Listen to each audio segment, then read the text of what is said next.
দিনের কাজ কোনটা কখন করবেন, কোনটা আগে করবেন বা পরে করবেন, এসবই হচ্ছে টাইম ম্যানেজমেন্ট। যদি এই বিষয়টি সঠিক না হয় তবে সারাদিন কাজ করেও ভালো ফল মেলে না।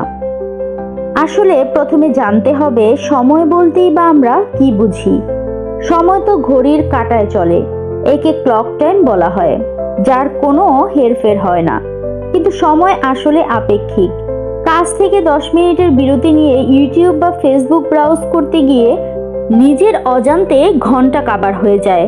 আবার ল্যাপটপে প্রাত্যহিক একঘেয়ে কাজ করতে করতে যেন লাঞ্চ টাইম আর আসে না।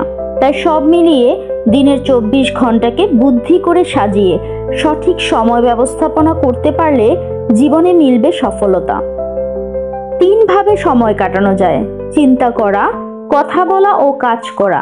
আমরা সারাদিন যাই করি না কেন তাকে এই 3 শ্রেণীর একটিতে অন্তর্ভুক্ত করা যাবে।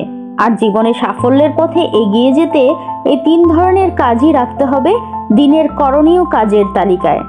এবারে টাইম ম্যানেজমেন্ট বা সময় ব্যবস্থাপনার কিছু কার্যকর উপায় আমরা শুনে নেব।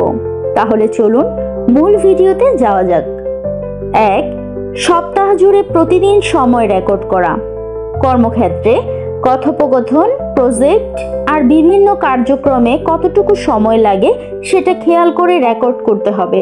প্রথমে সপ্তাহভর, আর তা যে শুধু কাজের হিসাব তা নয়, যতভাবে সময় ব্যয় হয় তার সবই আমলে আনতে হবে। এভাবে 1 সপ্তাহের উপাত্ত পর্যবেক্ষণ করলেই বোঝা যাবে সময় কোথায় যাচ্ছে। 2. নিজের